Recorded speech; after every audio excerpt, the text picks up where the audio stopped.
Broadcasting live from the Business RadioX studios in Atlanta, Georgia. It's time for Empowered Voices, empowering the next generation of leaders through real estate, business, and life lessons. Now, here's your host.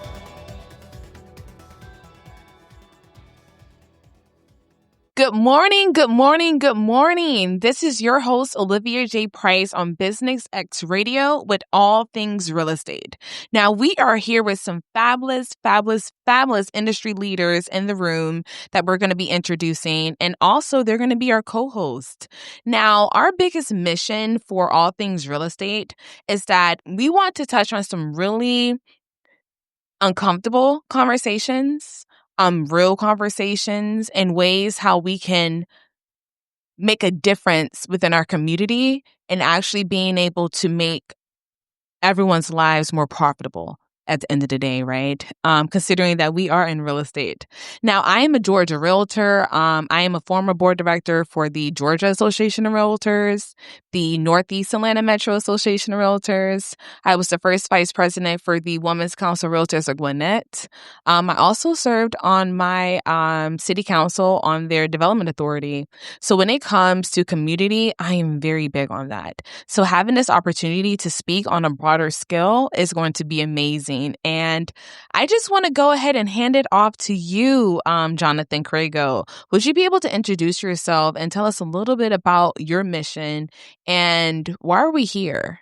Absolutely. So I'm Johnathan Crego, and I've been in the business for about 5 years. Started in 2020. I've now also kind of run a flipping business as well.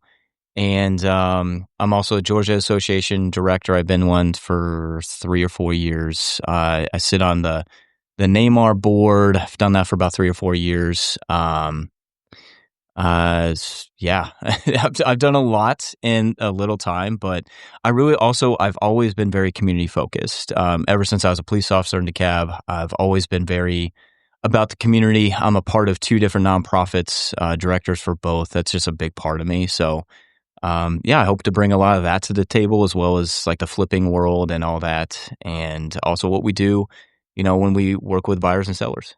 And one thing too, I want to say, and I'm going to mention you as JR, okay? Yes. Yeah, please. Yeah. I right? hate when I'm called Johnathan. Like, just call me JR. Yes, JR. I do want to touch on a few things because that's what made me reach out to you in terms of this opportunity. Because honestly, I believe everyone at this table, we're under 40 and we're doing some really big things that I think that a lot of people within our age range aren't doing or they're emerging. So when I think of us as the future. I think of us as real estate moguls in the next 15, 20 years. So I'm excited. And to know that you literally I came in 2019 into real estate. So yeah, I was right behind it, 2020. Yeah. And I agree. And do you know, per NAR, National Association of Realtors, the average age of an agent is 54. Well, to be honest with you, did you know that 71% of agents didn't sell last year? I know. So when it comes to this industry right here, just knowing that we're still here and in business and doing it at a high level, I can be nothing but grateful for that. So, absolutely. And also to piggyback before we move to you, Jordan, would you be able to tell me a little bit more about your background coming from the servant position and being in the force? Sure. Yeah. So I spent 7 years as a DeKalb County police officer. In 2017, well, let me back up. So I started in 2014, spent about 8 months in training academy and whatnot, and got on the road from there. And in about a year's time, I was asked to join the FIT team, which is kind of like a fugitive team that we go and basically look for murderers, armed robbers, things like that. So spent 5 years of my life doing that. In 2017, I was the officer of the year. And in 2018, I had a back-to-back really bad experience happen. I lost my best friend, my mentor. He was on the team with me. We were in a fight with an armed robber, and basically it was a long fight. We got him in custody, and Miguel went home and passed away from an unknown heart condition. right after that happened, I went to a horrible call involving kids. I don't want to get too involved in it, but it really led me to kind of understanding I needed to change careers due to I had kids coming on, my own kids, and just being involved so heavy into mental things, it really put me in a depression. And that's where I really got involved with the community. I feel like when you give back to the community, it helps you as well. And so I started the community policing unit with DeKalb, and there's about 10 of us. And we basically work with homeless people, victims to domestic violence, fires, things like that. We would hook them up with a nonprofit. So we were basically kind of like the middle people between the people that need help and the nonprofits that are looking to help people. So we kind of became the boots on the ground for them, essentially. And that was a wonderful time of my career. That's how I got involved in some nonprofits. But that's why it's always been a big part of me, is giving back to the community, nonprofit work, that type of thing. But I always knew ever since that 2018 awful year of my life, I knew I wanted to do something else. And so eventually my broker, Nakia Brooks, we had been friends before. He's from the force as well. He sat me down at the Ted's Montana Grill at the Mall of Georgia. And he basically said, "What's going on with you? I can tell something's up with you." Like I was very depressed. It was bad. And I told him, and he was like, "What do you think about real estate?" I'm like, I don't know. I came from construction, but like, I don't know. I've never thought like I would do real estate. And so I took it home to my wife. We talked about it, and I was like, you know what? I feel a calling to just kind of try this out. And I didn't get licensed until literally COVID was hitting when I got licensed. And I was like, oh man, this is a terrible time, right? It was when the market was weird. Like the market dropped a lot when COVID first hit. And then we all know what happened after about 2 weeks of time. It just skyrocket. Insane. And I went from making barely any money as a police officer to all of a sudden, hey, I can afford, life now with this. And I love life. And I, can see my kids more. I'm not chasing murderers and working 16 hours a day and, doing all this crazy stuff. I can come home. I know I can come home to them by doing this. At least I have a lot better chance. Well, I'll tell you this too, to piggyback on that, because you really don't see, especially coming from where I come from. Okay, I didn't come from the best neighborhood. So just knowing your story and hearing your compassion when it came to your job just makes me appreciate the force even more. Because you have to have compassion coming into real estate. Real estate isn't an industry where you can just come in and do whatever, feel whatever kind of type of way and expect for your business to thrive. Especially nowadays. Yes, especially nowadays. And we're going to talk about that too, yeah. right? What makes us different, especially when it comes to the sales floor.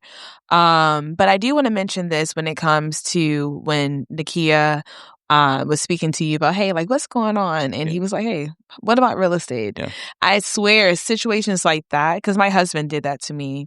I was selling insurance for State Farm at that time. And I was just like, oh, I wasn't feeling it. It just wasn't the industry for me at that time. And he was like, hey, what about real estate? And it changed my life. So situations and conversations like that can just spark a huge soon-to-be fire to ignite you. Did you grow up ever thinking about doing real estate? No, never. My mom didn't talk about it. My mom was in the medical field, so she's like, real estate. Yeah. It seems so impractical. It seems so like not steady and, Did you know any agents growing up? No. Okay. Didn't know any agents. People from my area didn't do real estate. Yeah. So, I just feel like real estate could be endless, especially once you start to get into it. Now, I want to pause on you, JR, because you are a whole book, and I want to touch on a lot of different things from you. I want to move on to Jordan, which is our other co-host. So I want to kind of give you a little introduction because how we met was pretty amazing. And I just think it's the hustle, right? So when we first met, you were just getting into the lending world. I was just now getting into real estate. Yeah, I remember think we were like a month apart from starting. Yeah. So, and then we met at the Chateau Lawn event, which is fabulous. I love that because I actually met some people there that I'm still friends with. Oh, wonderful. So, yeah. So I always tell people the power of networking could change your life, right? And meeting you has been that. I just seen your growth. I'm like, look at her. I know you left, came back, had children.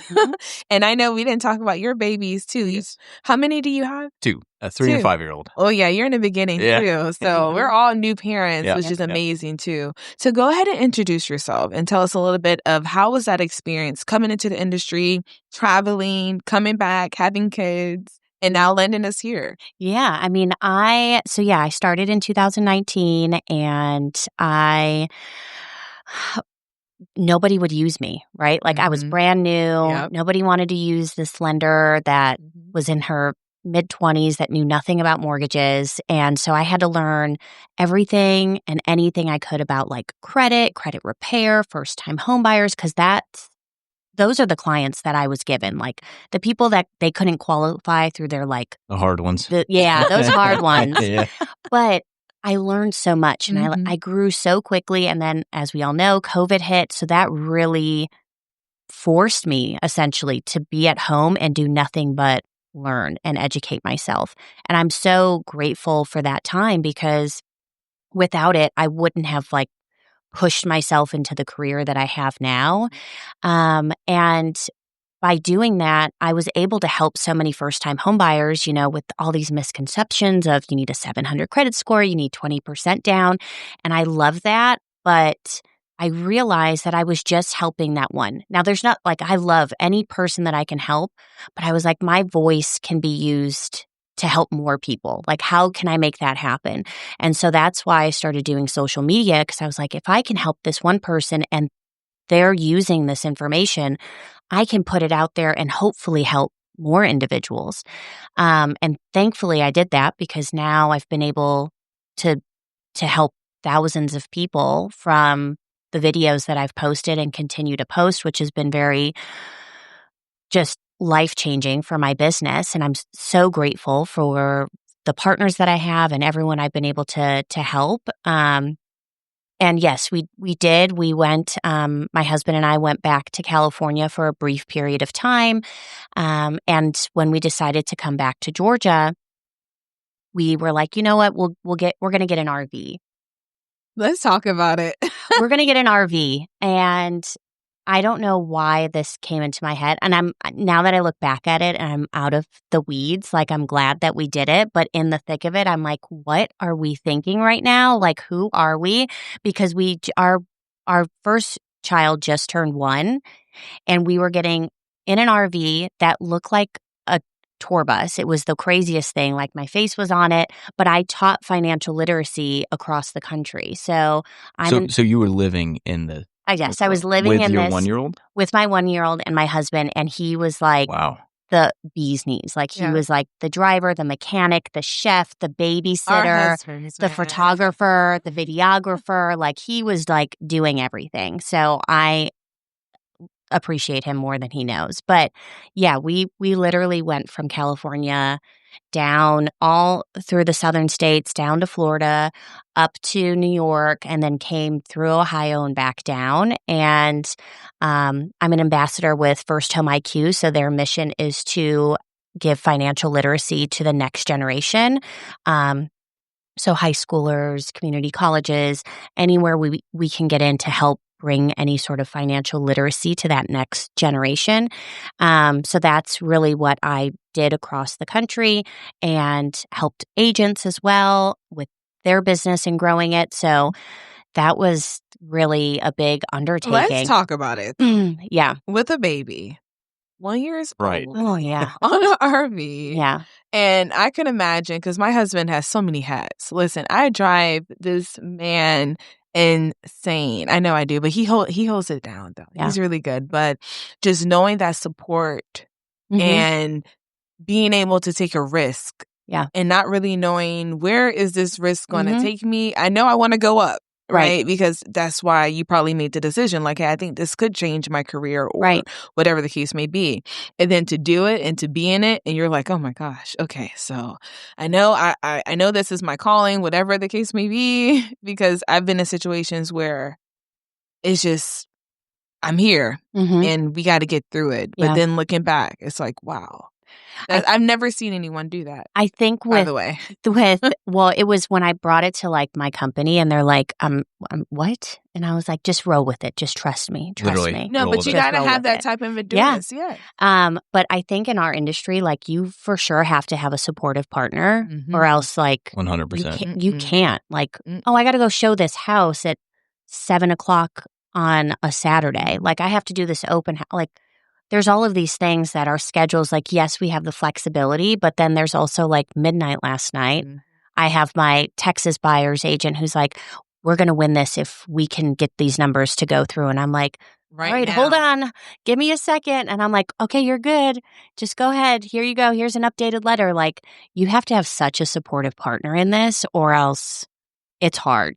It would be really hard. Yes, it can be. And having kids, too, I think makes that addition. Yep. You have to think about your next move, because there's so many times I'm just like, oh, if I can just leave the house right now and do whatever. But having those kids and managing your career, especially on the mom side, could be a lot. I think it gives you a bigger perspective in life, too. Like for me, like I was growing up, I was like, all right, I'm going to be a police officer chasing murderers for 30 years of my life, and then I'm done. And then all of a sudden you have kids and you're like, I need to get a pension. I need to save for the future. And like these guys are my future. They need me here, and I can't be doing this crazy thing 16 hours a day. So it gave me a whole different perspective on life when I had them, and I knew I had to switch careers at that point. So. Well, I'll tell you this. And one thing I took from both of you guys' stories and your upbringing, sort of, is sacrifice. This industry, you have to sacrifice. Like, I feel like the only reason I was able to actually do this industry was because of the fact that I knew I would be willing to give up everything for it. Like, I'll be willing to pawn my house if I could. And say, hey, if it can get me to whatever level that I'm trying to get to, I would do it. And I think that you have to have that type of energy nowadays in this real estate market in order to be where we are now. Like touring, a tour bus with your kid and your husband. It's hard. And preaching the gospel of real estate, I would say. Yeah. Right? Because people need to hear these things and ways that they really can grow generational wealth. And, hey, you really can become a first-time home buyer or whatever the case may be. You can actually 100%. Do it.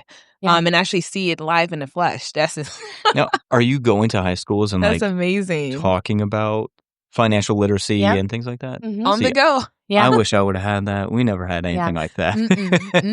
And there's like, so I'm part of the Beaufort Business Alliance, and we just did the job fair at the high school. And she's like, yes, we have. I'm so glad that like we incorporate financial literacy. And I'm like, okay, great. Because if not, I was going to tell you like, please let me come in or introduce this. But yeah, more schools are taking on the idea of we need to educate our next generation on financial literacy. Like, I don't know about you guys, because we're all pretty similar in age here, but like, I don't need to learn how to sew a pillow. Like, you remember in like home ec, we had to sew the pillows. I'm like, how do you do a checkbook? Like, how do you, like, they don't even teach, I don't know. I went to get a notary done at UPS, and he was like, okay, I need you to sign here, but only if you know how to. And I was like, excuse me? What does that mean? And he goes, well, like, I just write my name out. And I said, you don't, like, what is your signature? Cursive. He's like, they don't teach it anymore. He's like, no, really? They don't took it out of the curriculum. Yeah. Why? So he just, like years ago. No cursive. Oh, wow. Yeah. I'm like, that's your signature? And he said, yeah. Yeah. So I had no idea. Yeah. Oh, wow. It was the craziest thing to me. So I can go on and on about the school system. No, honestly, because you can, it goes you hand of all in, people can, It goes hand in hand. Says the woman who homeschools her kids. Well, for that, that's I can imagine. So my high school is an underfunded high school, and I wish that we had more people like you and me who would come into these school systems and teach things like that, because that's how I developed my mentorship. And I only do girls, and I teach them about financial literacy, entrepreneurship, and how to get into real estate. Right? Either it's an appraisal side, or it's coming in as a home inspector side, or it's coming from the lending side or the agent side. There's just so many positions that you can take within this industry that you can actually use it, grow it, and do whatever you want. When it comes to the kids, I'm just so big on that because financial literacy, we only had the option of, hey, you know what? Instead of going through because I did Calc 3, I was in all types of classes, and I'm looking back, I'm like, dang, did I ever use A squared plus B squared equals C squared? Listen, come on, JR. But I never once learned anything about taxes. No. It's such an important part of our life. You can go to jail if you don't do it right. But I know how to do A squared plus B squared equals C squared. Right. But can you use that in real estate, though? I just want you to give us an example of... Yeah. Go ahead, tell us, JR. How do you use A squared plus B squared? If you buy a house... Apply that for me. Yeah. I can't. But I'm just saying, there's skill sets that aren't really practical in terms of how we really can make money. And I think nowadays, children are on that. These kids on social media are just like, hey, you know what? I had girls, they were like, Olivia, I know that I want to get into real estate. I'm like, really? Yeah, my cousin is a real estate agent and whatever the case may be. I'm like, wow. Because growing up, real estate, back to what we were saying originally, actually, I think you asked, did you know any realtors growing up? That's exactly why I asked that. Yeah, because I had a mentor I grew up with who was a police officer, and I wanted to kind of be like him. He was a wonderful man. But I see that a lot with people. They just don't know. I never even knew any agents. So I was like, I don't even know anything about it. Or a lender. I thought you just went to a bank. Yeah. I didn't know. And so now I see, Jordan and people like that, where it's wow, you can teach so many people. Yeah. There is little girls that are going to grow up and they will be agents because of you. Yeah. You are changing their whole perspective on life and their careers. They now look up to someone like you. Well, I'm going to stop you right here because just me personally, being a Black woman in some of these schools, I'm like, the outcome is just so not good. It's either you're going to do this or that. I'm just like, oh, why these two? Because I have a lot of my friends who went down that path. Which now I look back on and I'm like, oh my gosh, I have to make a difference. I have to let these girls know that, hey, I know that the world is kind of pushing us in this direction, but hey, how about this over here? It might not be as shiny as some of the other stuff, because sometimes we're always looking for a quick thing. Some of us, we're like, well, shoot, if I could do this, I could make a quick whatever. And it's not always about the quick. No. It's more so hey, let's build, let's create, and then let's help. And it may not be tomorrow. No. You got to put the time in. You got to put the work in. Have the vision first. Right. And I think you have to have the drive and want more for your life and your future family and kids. And to see it. Yeah. I think ours is just more so seeing it. That she came from somewhere here and oh my goodness, she actually made something better for herself. So I think that's so important for not only for you to hear it on TV, but actually see it. And that goes back to what I admire so much about you, Jordan. I was like, God dang, I got to go back to this tour bus though, because I'm just a tour bus. Do you still have it? We actually, so it's funny because it's was just a traditional RV, right? But they were like, well, we need to wrap it. And I'm like, wrap it? Oh yeah. Legit. It was wrapped with my face. I look like I was Lady Gaga on. Yeah. It was so funny. It was so funny because I'd be sitting in the passenger seat and people would be just looking and Did you get a lot of honk? Oh yeah. I bet. Oh yeah. And it was something else. Or it'd be funny, because we had our truck with us as well. So I would drive, if we went somewhere short, I would drive the truck separate. So I'd drive behind and look at everybody looking at the bus. And I'm like, all right, this is cool. I like this. This is really cool. So it was definitely an experience. And then when we got back here, bless my husband's soul, bless his soul. I know he's going to listen to this and he's going to be like, yeah, babe. You better love me. That man, because we got a quote for an absurd amount of money to take the wrap off. Oh. And he's like, no. So he was out there, waited till it was the middle of Georgia summer so it would heat up. And that man spent a whole day unwrapping that RV. Oh, wow. It was going to cost like $20,000 to unwrap it. I was like, unwrap it? We're taking a sticker off, y'all. What is going on here? So, yeah, that man. Good for him. That's awesome. He's a trooper. He well, really I'm going is. to tell you this. And I want to touch bases since you're already in leadership. You're in leadership. I've been in leadership. Let's talk about being a young entrepreneur within some of these realms, especially when it comes to I can only imagine the conversation it was when you went to your leadership team and said, hey, I have an idea. Mm-hmm. Okay. Now, don't give me in that energy. Don't give me any thoughts right now. Just listen. Yeah. I think that we need to take this on the road. Mm-hmm. Like, who is boldness like that when you look back on it, you're like, wow. I feel like sometimes with the information that we have as being the younger generation, can sometimes be alarming to other generations because they haven't heard of it or even seen it. Right. So when you actually was like, okay, you know what?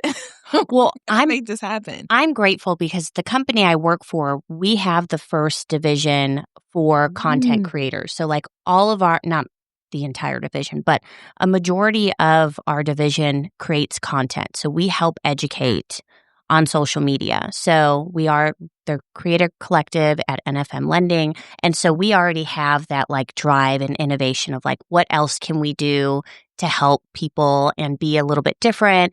And what's going to set us apart? Like in what ways can we help? So it very much was outside of the realm of doing when did content. They implement that within the company? Is this like recent? The social media part? Mm-hmm. Yeah. So, well, no, actually, the division's been around since 2021. And I came on in April of 22. So I just celebrated my third year at the company. Wow. And so whenever I've brought something to them, they're like, okay, like it's either really out there like the road trip or it's not quite out there, but either which way, like we have this, they're open to it. Like that's what I love. Like, okay, there's obviously a reason Jordan wants to do this. Let's figure out if we can make it possible. And if so, like, how do we get there? But generally, I'm not just throwing out random ideas. Like, trust me, we won't be doing another RV. Like, I'll go happy to like drive anywhere in Georgia, maybe even Tennessee or Florida, but your girl is not going back on the road. But to be honest, you probably don't need to. I just think that some things that you do, you did it. Yeah. And you were the first to do it. And maybe you don't want to do it again, but you did it and you completed it. I think that's the biggest thing that I admire about people who said they were going to do it. They did it and they finished it. Yeah. It's not just saying it, right? And even doing it, because some people do it and they don't complete. Right. But completing it has just been, for me, a great marketing move. Because I'm all about marketing. For me, everything I do is marketing based. From the events that I throw, and I love events. Yeah. I love to have a good time. Okay. You can't stop me from having a good time. I do. Yeah. I love to bring people together. Either we're learning about something or we're really learning about something. Because a lot of the events I do is going to be something that you're going to take away from it, either way or another.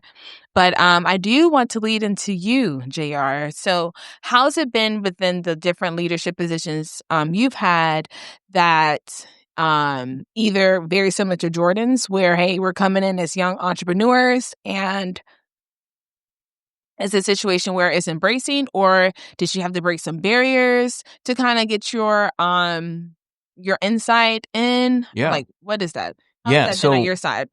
I've been the NAMAR's Young Professionals Network chair for a couple years now, and that I will say for the most part, I've been very welcomed, and we've had a lot of crazy ideas. For example, I actually led a shooting. I wanted to train, especially like female agents. Like if you want to carry, it's your right to. Here's how to shoot a gun. And so I introduced this gun safety shooting event just to show you. Here's how you can carry it safely. If you need to use it, here's how you can use it. There's a very famous Beverly Carter situation from Arkansas. She was a female realtor who was purposely basically led by a buyer and murdered. And when they caught him, they asked him why he did it. And he said, it was because I knew she would be solo and we'd be in a vacant house. Oh, wow. And so I don't want that if I'm in a leadership position, I don't want that to happen ever again if I can help that. And so my goal was to bring this, here's how to properly train. And so we did it. And for the most part, people loved it. I did have some backlash from some people and about that, but for the most part, it was really accepted by other leadership in GAR. It wasn't as accepted with, I would say, older people in the industry. And so at the end of the day, I had to realize I'm doing this so that Beverly Carter does not happen again. That's my only goal. So can I stop you real quick? And I think that goes back to initially what I told you. You have passion, JR. You have some passion because sometimes in this industry, we can become really cold and kind of like, especially if we've been doing it for a long time, you just kind of become, it's a normal day, regular day, no changes, but you need to have that change, right? Absolutely. Especially being a young professional coming into this industry and having that passion, because I actually wanted to come to your gun safety class, but I couldn't make it. But because I don't know how to shoot a gun. But I think that if I had a situation... We're going to change that, friend. Look, well, hang on. Well, wait a Libby's minute like, now. hold on, but don't you worry. I think I could. Listen, I don't know. I think I'll learn quick. You feel me? But when you're faced with situations, it's flight or fight. Right. Exactly. So I think I'm going to choose the fight part on that one. Right, okay? right. Yeah. But I do think that we need to learn more about that, especially on the women's side, because I've been in some open houses with some really interesting people. Mm-hmm. Okay. And I'm like, at this time I was pregnant. I was by myself. My husband couldn't come with me. Usually he stays in the car.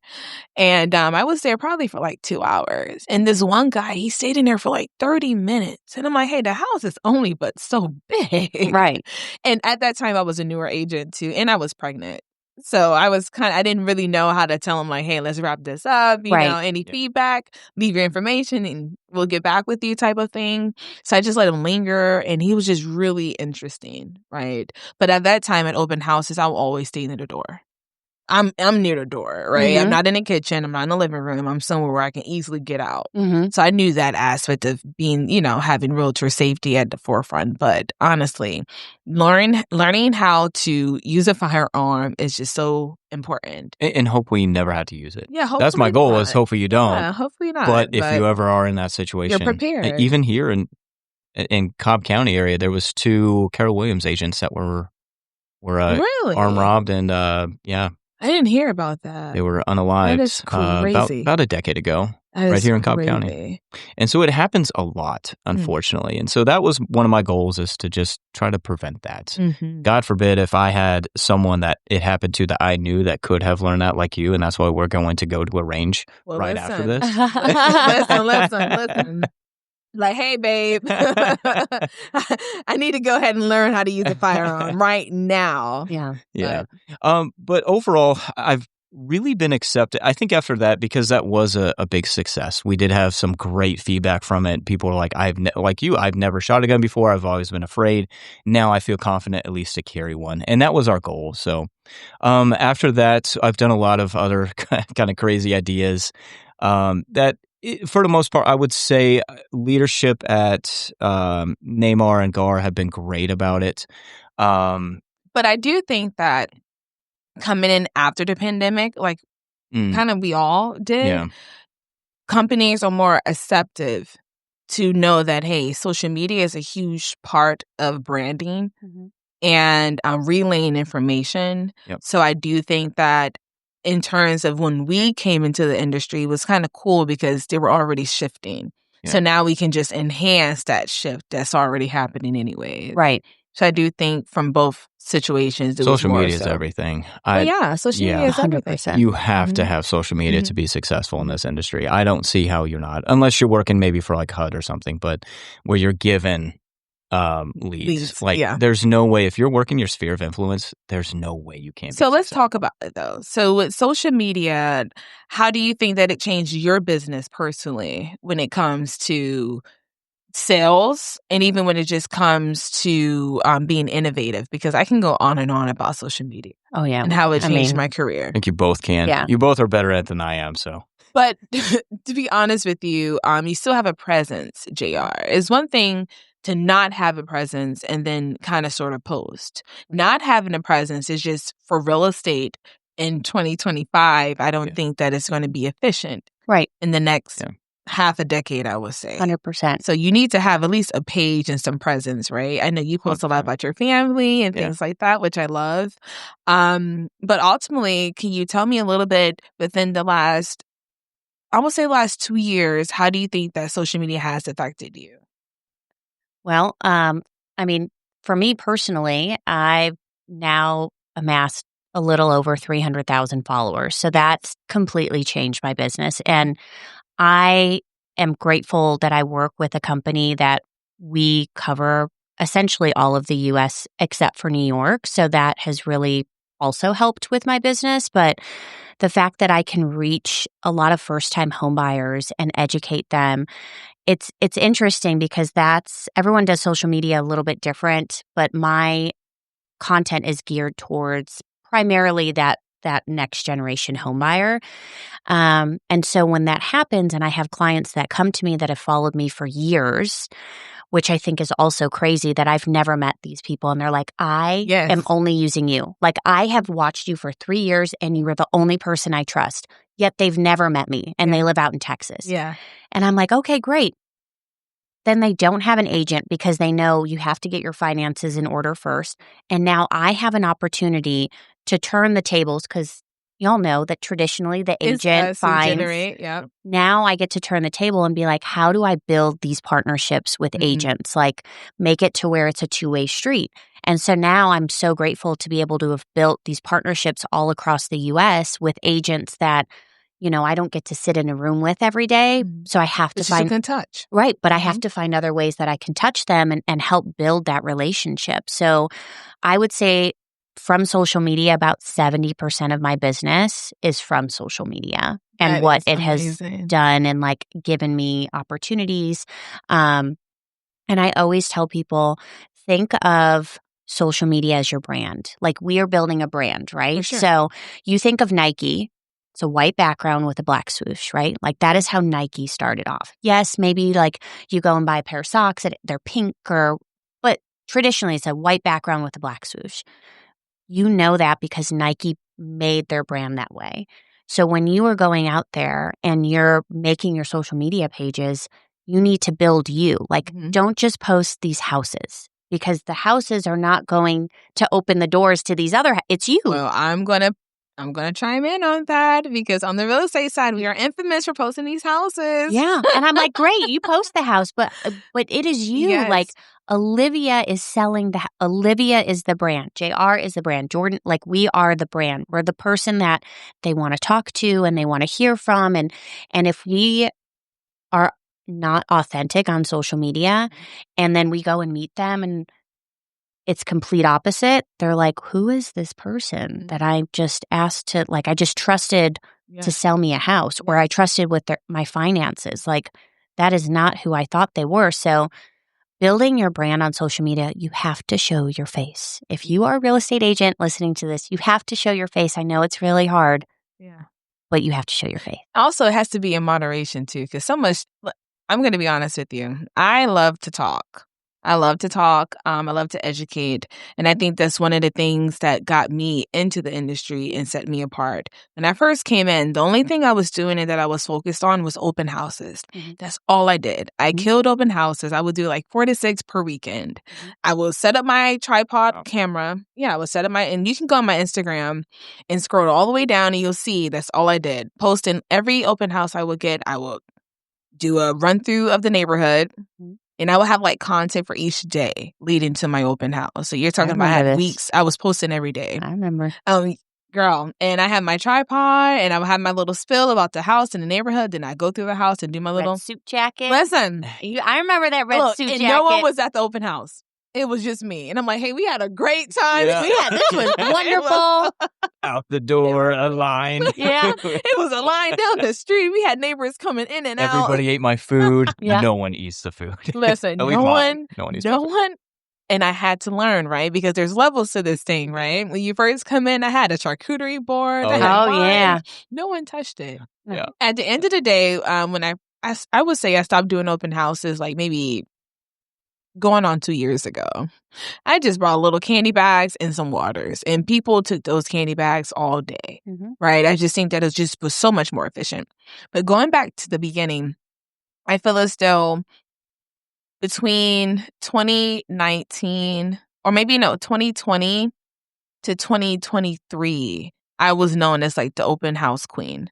I met not only agents, because agents started looking at my social media like, dang, I know she's going to be in this area. And some people just stopped to say, hey. And also vendors. I have vendors that say, oh my God, I seen your sign. I seen you on social media. I'm coming back to your open house. And just say, hey, So that presence on social media for me has just been amazing. And I use it now as a platform to just speak my truth, to let people know, hey, this is what's going on in real estate. This is how we can pivot. These are some ways as agents that we need to start really focusing on, because real estate right now is not an industry that it used to be back in 2008, 2010, 2012. No, this is a real game. And now people are really starting to investigate you more. A lot of my business, a lot of them, they Google. And then from Google, they go on my social media. And I'm like, oh my goodness, I see the correlation because you can see the numbers. Like, right. I'm like, okay. So from Google to Instagram is a direct, and then a little bit on Facebook too, but a lot of people direct to my Instagram. And when I tell you, I'm like, your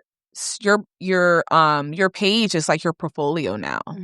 Of like what you've done and, what are you doing and things like that. I think that people nowadays are going to start leaning more towards, hey, let me investigate these people before I just call. Used to be back in the day, you just knew your neighborhood realtor. You're like, hey, Kathy up the street is selling. I'm going to use Kathy. But now is so many other people 100%. In the playing field. Yeah. Well, people use who they know, like, and trust. And they build that from your social media. And so they're going to know you, they're going to like you, and they're going to trust you off of that. So I think social media is everything.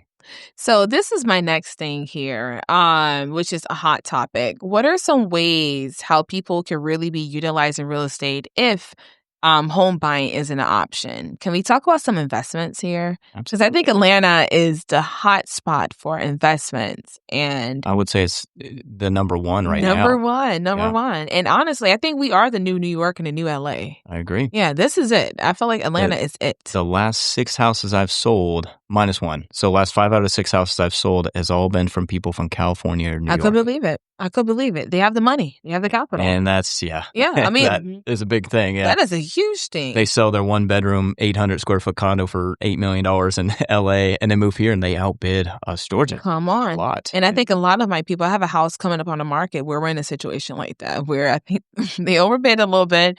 You know what I mean? Now they're trying to move very quickly and the equity just isn't there quite yet. Yeah. But I always tell people too, in terms of when you're selling, when it comes to that equity, you do have to be in your home for a little bit. Some people think, well, I've only owned the home for 2 years. I'm like, no, it doesn't work like that, But Georgia is that place for where you can come in as a no one and come in as a millionaire. I swear you can. Can you tell me a little bit, JR, in terms of your investment journey? What made you want to get on the investment side, coming from the sell side? Yeah. How was that transition? So I'll start with this. So my wife and I, we bought our house in Lawrenceville, Georgia in 2016, and we had no money left to our name. We had nothing. And we bought the worst house in a decent area. It's at River Colony off Duluth near Sugarloaf Mills. Okay. And I come from construction, so we did a live-in flip. This was pre-kids. And so we did a live-in flip. I always wonder how people go through that too. Yeah, especially with kids. Man. Especially when you're on the kitchen or like bathroom, you're like, okay, I'm over this. You got your microwave and everything. And microwave's in the living room. Yeah. Fridge is in the garage. You're like, where are the plates? Ramen for the 10th week in a row. Jellies. Finish that for real. Come on. So with kids, it's a lot easier. So we did a live-in flip and we bought in 2016. We sold in 2019. Okay. And all of a sudden, we sold it. We made about $100,000 profit. And that was the most money I'd ever seen in my life. I never thought I would One time. Right. Probably ever. That was like, But wow. at one time, that hits the you're like, yeah. oh, I have like pennies to my name. Now I have $100,000. Yeah. Oh my gosh. And real estate changed my life. And that's a big reason why I yeah. got into real estate, because it changed my family's trajectory. Yeah. And so then we bought another house, and we're now in Buford. We bought another house, and it needed a lot of work, and now we have kids. And so we were going to continue to do live-in flips until we got to like something crazy mansion. But then we fixed this one up, and now we're like, well, we've got kids. We like this house. We're just going to stay. But I've seen investors do that too. Yeah. I'm like, I could tell. I'm like, hey, I think he's probably just settled on this house. Yeah, that's I'll put this exactly work what happened to in. us. Yeah. Yeah, let's enjoy it. Yeah. But I also got involved with Peachy Properties. They're a flip company, and we focus primarily on like Dunwoody, Sandy Springs, Marietta, that kind of area, that north perimeter area. And also now on my own as well, I flip as well. And I would say the two hottest things I'm seeing right now as a flipping buyer's agent is number one, house hacking, especially with veterans. And number two is seller finance. That's becoming a big thing, or assuming a loan, an assumption loan.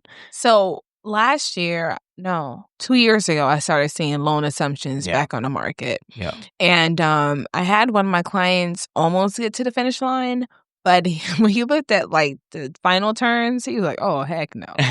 So can you give us a little information? And probably you guys can piggyback on that. Like, how does that look for assumptions? Yeah. Yeah. So 'cause I see it creeping back in our market. Yeah. In fact, I got one under contract now. I've done several as well. And it's a great opportunity for people that have the money up. Yes. Yeah. That's the big thing. So exactly. So let's just use easy numbers. Let's say, Olivia, you hold on. Now we go back. What did you say? A squared plus B squared equals C squared. All right. So let me get my pen and paper out. Squared plus. Yeah. So you bought this house. Let's say you bought a house in 2021 for $500K, and you put 3% down, and you're on a 3% interest rate, and that's your biggest equity right there. Is that 3%? That is money to my ears when you say you have a 3% equity or interest rate. So we're on 2025 now. Let's just say you've got it paid down to $450,000. You still have that 3% interest rate, but you've got $50,000 worth of equity. And then let's say, hey, I need to move. I need to move to, I don't know, New York, whatever. So you go ahead and put it on the market, but it's not selling. And you don't know why. It's a great house. It's just a tough market, whatever.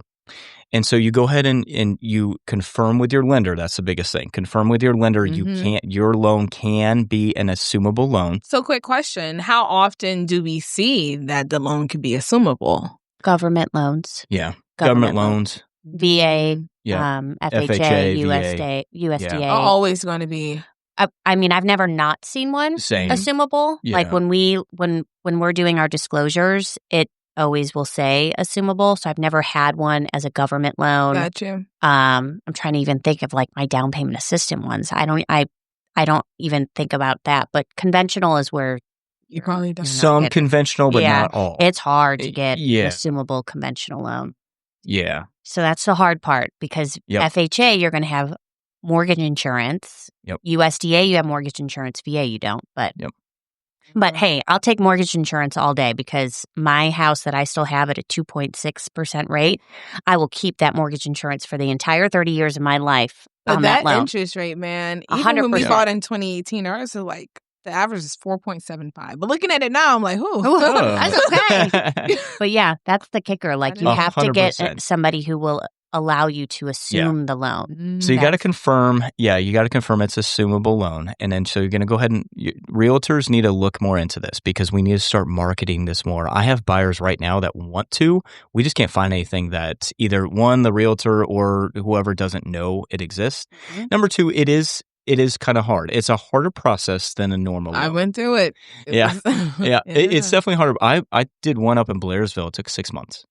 But that was when it was first starting. And so it was with PennyMac. They have their own division of assuming loan department, but it was so new to the game because no one was assuming loans in 2021, 2022. But then now they are. Yeah. And so, all right, so you owe or you have $50,000 equity. So that means basically I'm going to bring you a buyer. they're going to pay that $50,000 difference up front at the closing table, and then they're essentially going to walk in to your monthly mortgage payment at you owe $450,000 left at the 3%.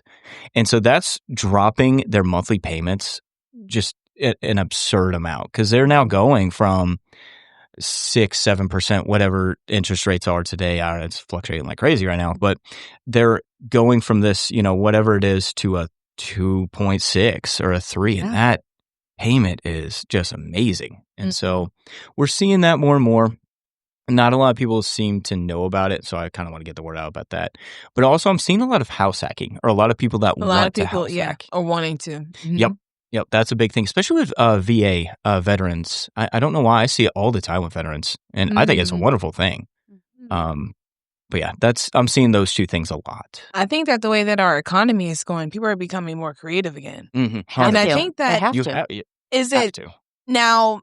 And for me, I always feel as though in economies like this, it is room for to become a millionaire, to be honest with you, right? Just like you said, when you came in, you were like, $100,000. It's insane. Right? Like, come on and a walk, Yeah. But I just think that now, just like you said, being creative is giving us the opportunity to say, hey, you know what, wait, if I can get that 2.7 whatever interest rate, I think I'll be willing to put the capital for people who do have the capital. And that's the kicker. That's the kicker, It's tough, because some people might, if they bought in 2021, they've got $200,000 worth of equity in their thing. So not a lot of people can chalk that money up front. And not a lot, I've noticed, at least me, not a lot will allow a second mortgage. I have one that is, but not, it's 50-50, it seems, at least to me. Because there's companies that are out there that let you look for the assumable mortgages in your area, and they offer the second mortgage, but you have to find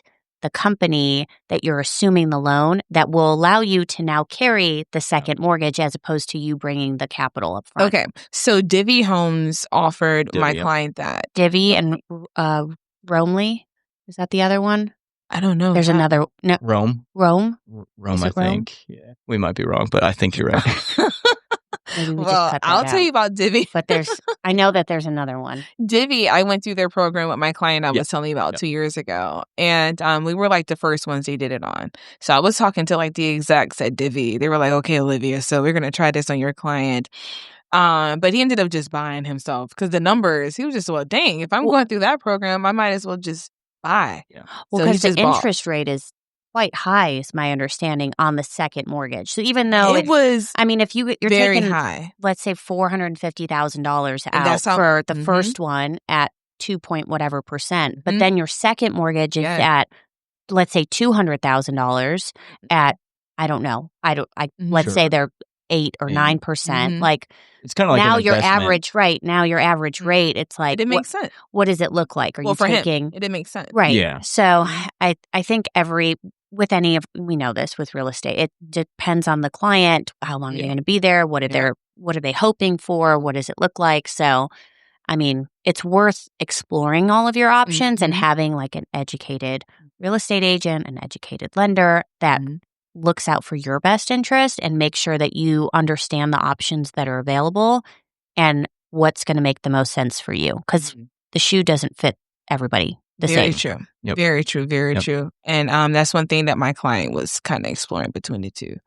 But I would say this, because could you leave us with any tips or any type of things that people out here who are wanting to purchase can start doing to get themselves in position? Because I have a platform called Buy or Die, and we focus on the community aspect of purchasing. Because right now, I think the average sales price in Atlanta is what? $375? Yeah, at least. 400,000, right? Yep. And even 400,000 isn't really 400,000. Right. Because, back in the day, probably when we were younger, like $1 million home was really like a $400,000 home, probably. But that was $1 million home for us, right? It had the yard, it had the, the driveway, the garages, and all of that good stuff, 6 bedrooms and whatnot. Now 400,000 is like, wow. In certain areas, especially like in desirable areas, it's not really getting us what we would hope so. Right. I do feel as though right now we'll just need to really start pushing the pavement with people to make them understand that, hey, if you aren't in the position to buy, let's get you ready.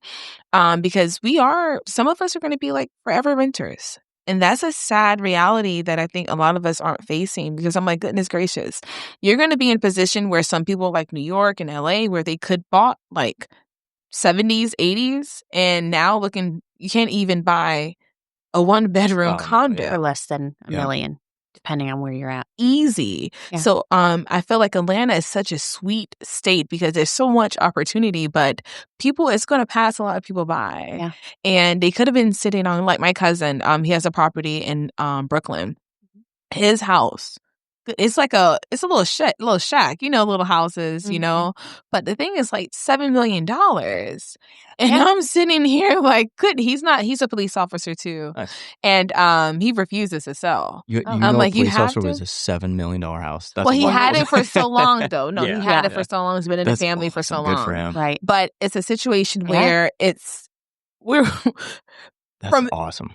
To know that he's just a regular Joe, Mm-hmm. right? And he's sitting on a gold mine that can change generations.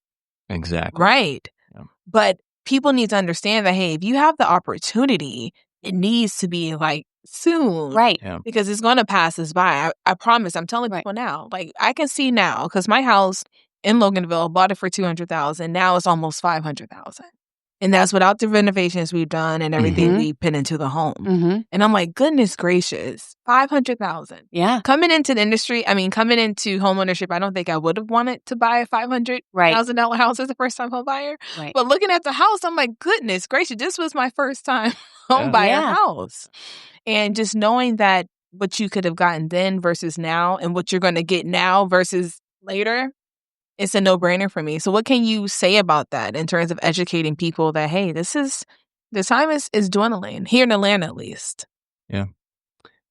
Sure. Yeah. So I will say that, man, I'm glad I didn't listen to the naysayers. Mm-hmm. When we bought in 2016, during that time, for some reason, everyone thought that the market was going to crash. I don't remember why. Well, they think so now. Well, but even now, and especially like 2019, 2020. And I am so glad we didn't listen to the naysayers, because if we had, I'd still be renting. And you know what? If, God forbid, I pass away today, I've got a house in Beaufort I can leave to my kids. Yeah. And that's huge. And in 22 years, it'll be paid off fully. And that's going to be worth a lot more than it's worth today. I promise that. Mark my words. And people are like, it's going to go down. I'm like, yeah, but it goes up too. It goes up too, yeah. The same houses in 2008 were dirt cheap. Now, fast forward, and we took some dips between then and now. Yep. Right. And the house is 3 times the price that it was originally bought for. Even if you bought in 2006 at the height of that time, and you're looking at today, and you just kept it throughout the whole thing, you're definitely still in the green. Even if you bought at the absolute height at right before the biggest recession we've ever seen, you will definitely be in the green still today, because those prices do not compare to these prices today. Plus, those interest rates were a lot more back then than they are now. Even when they're high now. That. Yeah. Interest rates. It is what it is. It is what it is. Just like we were saying, oh my God, 2 point this, 4 point that. At that time, we were complaining too. We were like, well, dang, it's 4. Yeah. I had people that were like, you can't get me in the 1. Oh. And I'm like, I'm sorry, what? You're at a 5 right now. I'm getting you at a 2.5. This is a good thing. I'm cutting you in half and you still want more. Like, what?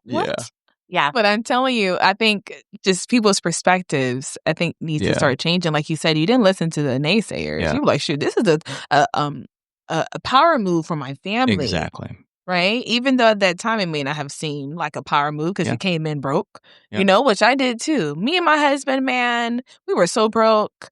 We were like, goodness gracious. We put everything into this house. Yeah. And we did a lot of renovations too. So my husband is an entrepreneur. He is not a contractor and he is not a handyman. When I tell you my husband was YouTube University. Yeah. There you go. Listen, he was every night I would hear that man in the living room just listening. And that's why I admire the hustle so much. Right. And just the homeownership journey. Like we did what we had to do. Right. To be able to be in a position where if I wanted to take money out on my house, I could. If I wanted to, open up a business using the equity from my house, I could, right? Or I could sell it and move to another state and have the funds, which I could. Right. So also, could you piggyback on how some people are saying right now, like, I've had a couple of big time people say, I would never buy a house. I'm like, you would never buy a house, but you're still going to be renting though. So can you explain to me, how do you feel about that when people say like, I would never buy a house? I'm like, forever renter. Yeah, like Yeah. I mean, I'll say this. It depends on the person. Like if you don't have kids, if you're moving every 2 years, maybe you're like military or something, and you got to move every 2 years, maybe it doesn't make sense. I would say 9 out of 10 times though, you're gonna want to buy, because especially if you have kids, because now I have something to leave to them. Or just if you're traveling to an area pretty frequently. Sure.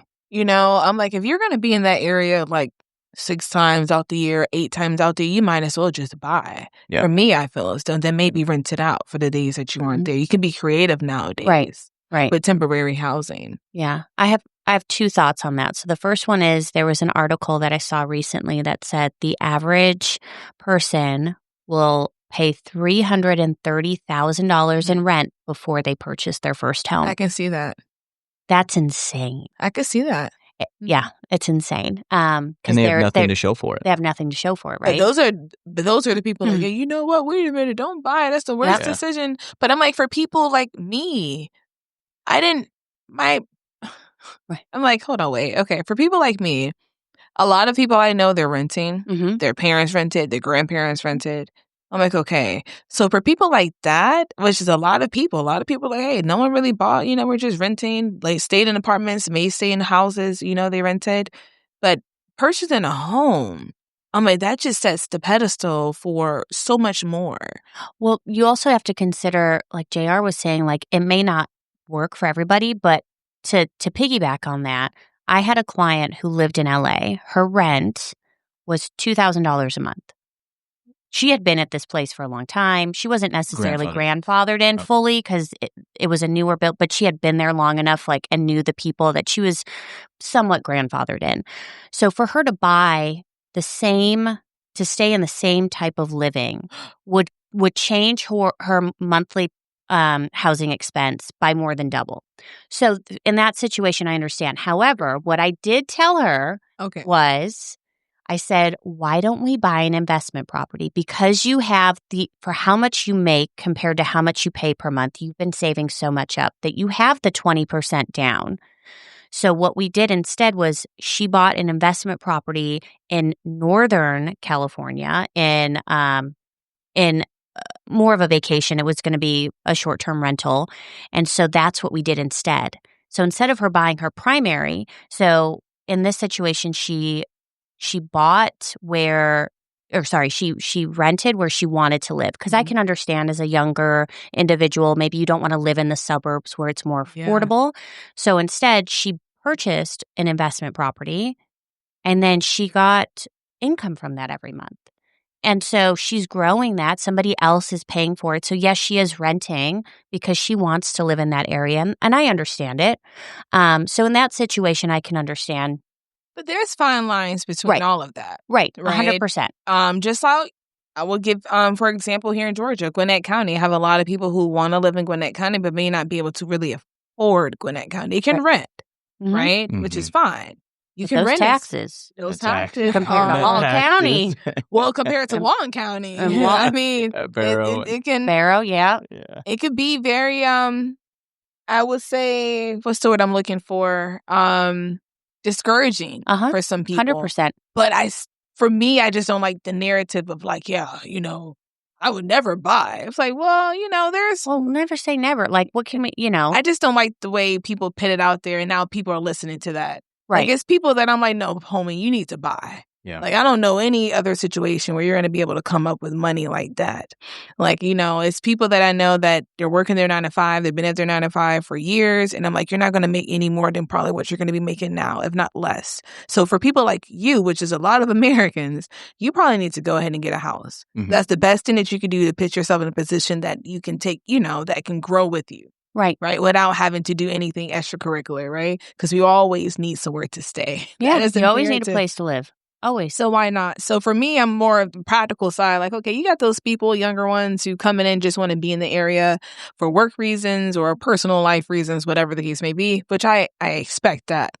But a lot of Americans, I'm like, wait a minute now. You got 2 kids. You're still, which a lot of us do, or at least have 1 kid, and I would just say that for me, and I'm still going to stand on that point, that buying is just, it makes sense. And there's so many down payment assistance programs. Like, there's so many. Quick question. Do you see in the future, with you being on the lending side, how long do you think we'll still have down payment assistance? Do you think it will be here in the next half a decade or so? Or do you think it will be a program that could be taken? I definitely, there's been a lot recently that have been wiped out, unfortunately. But when you look at the state, like Georgia Dream is still around because that's through the state. That's not federal, like through the government financed or funded, I should say. And then we have grants throughout. There's like still the $15,000 grant in Georgia, the 17.5, so there's still grants. Texas, I have a wonderful one that's just amazing. So each state, I still have all of my down payment assistance programs. It's just whether or not it's, how long are the funds there for? Like my Florida one goes out pretty quickly at the beginning of the year. And so it's just a matter of, like you said, everyone needs a place to live, and they're building homes. So to be able to afford them, somebody needs to help out somewhere, some way, shape, or form. And if the state can come in and have those available funds for first-time home buyers to utilize and be able to get them into a home and therefore pay property taxes, which goes back to the state, it all comes full circle at the end of the day. So I don't foresee it going away. I could see things changing, and maybe there's not as much available funds, so they may be tighter throughout the year, but 100%, I don't see that going away, at least anytime soon. Okay. And I will say that I work with a lot of first responders and military, and there's a lot of... Of course you do. There's a lot of departments that actually offer monthly stipends. So, like, for example, if you're a Dunwoody police officer and you live within the city, you get, I believe, $600 a month. And so, and I think Duluth has it. I think I'm in the wrong field. No, you can't change your mind now. Check this out. I also thought about going to the military. I said, you know what, babe? I think I'm going to go to the military for a little bit because military benefits are just amazing. It's amazing, amazing. Especially in economies like this, you're like, thank God I actually have something that can help, But back to what you were saying. Yeah. And on the military side, like if you're 100% disabled, you get the tax benefits and things like that. Yes, I was aware of that. There is a lot of different opportunities for first responders and military. And that also affects EMTs, firefighters. If you're living in those areas, a lot of times nowadays, these jurisdictions are giving you some type of benefit or housing stipend. So, well, I think that we're going to conclude with this, you all. And I want to say this is some great chemistry here. This is great. I think people are going to want to hear more about this, especially as we dive deeper into some real topics, right? Next, I do want to talk about moving forward for our next episode. I do want to talk about crypto. I know I'll call you the crypto king, right? And I remember you did a crypto class. Yes. What was that? Was it end of the year in 2023? I've done a couple, and I will say I've got that was your first one, though. I was going to say that was your first one. The Buffalo's Cafe one? I did in 2023. I did one at... What was that, 2022? It was a brewery in Swanee. Was it that one? 2022? Yeah, I did one at Buffalo's Cafe in Buford. Hamilton what was your first one? The Hamilton Mill one. That was the one. Because I remember we were talking about it when we were on YPN. We were like, I'm going to do this crypto, I'm going to do this. And we're going to educate and things like that. So I was in love with it then. It's a wild time for crypto as well. There's a lot going on behind scenes there. Yeah. So we can definitely dive into that. And also how you can use the currency to purchase real estate, right? Yes. Yeah, we got to talk about that, right? Yep. People want to hear. The biggest thing I think that our listeners want to tune in is, first off, our beautiful voices. I think we sound great. And we look even better. And then next is just seeing how can we put money into our listeners' pockets with the information that we're giving. Because I made my clients money, which is purchasing real estate through me, right? For you, it's more still on the real estate investment side. And how can we go ahead and start getting into these extracurricular things that can actually help us on the real estate realm? So crypto is a new wave. I still hear people kind of mixed feelings on it, but I still feel as though it's kind of sort of still newer to the market. So some traditional people are kind of like, So what negative things you hear about it? We're going to touch bases on it real quick. Well, I would say that I predominantly listen to a lot of traditional people, and they're like, well, it's not as safe as it is. Scam. Oh, okay. Do you hear that? Let me ask you this. Scam. I didn't hear about scam. Can you be scammed with US dollars? Yeah. Every day. Yeah. Yeah. So we'll get into that more later on. We'll talk about taking over the market. That leaves us with some good stuff, right? So we're wrapping up today. All things real estate, you guys. We're signing off with Olivia, JR, and Jordan, and we're missing our buddy Rodney. I just want to follow up on Rodney, though. He's a superstar, and unfortunately, he had some things to do with his wife. When you have days, dedicated to each other, you're like, look, Olivia, I rarely get these days. Okay. Yep. He's got a good excuse. Listen, and also he does investments with his wife. So they do it together. He took her out of her he got up for his 9 to 5 to do real estate. And he got his wife out of her 9 to 5 to do investments. So she runs his investment company for his properties. Nice. And he's number 1 with Keller Williams, ranked 16th in the Southeast region for Keller Williams, and he is killing it. That's awesome. He is a burst of energy, and I think that he has a lot of insight in terms of the things that he is doing. Literally, I remember when Rodney was selling CDs. He used to rap. I'm like, looking at him, so many people don't know that. They're like, yeah, Rodney? I'm like, yes, Rodney used to be a hustler. And just looking at how he started from here and how all of that comes into full circle. You being from the force, coming into real estate, now going to investment, it comes in full circle. And I forget what you did prior to lending. What did you do prior to lending? I was selling curtain rods. Oh, curtain I had 3 rods. jobs. I was selling curtain rods, I was an assistant, and I did catering jobs on the side. I had 3 jobs. So do you think that having that type of hustle has helped 100%. you to be able to come up with ideas 100%. like touring the nation? Did you wrap an RV for your curtain rods? No. See? Nah, that was the finale, okay? No, but just I feel like everyone in their past life coming into now, it says something about your character and what you're willing to do and how you do it. Yep. Which right now in our industry, I just said 71% of agents did not sell last year, right? So not only are we touching the consumers, we're touching agents too to learn that, hey, we're still in it, we're doing our thing, and we need all our agents to come together, especially in this time. Right. So, all things real estate, you guys. Until next time. All right. Thank you for listening.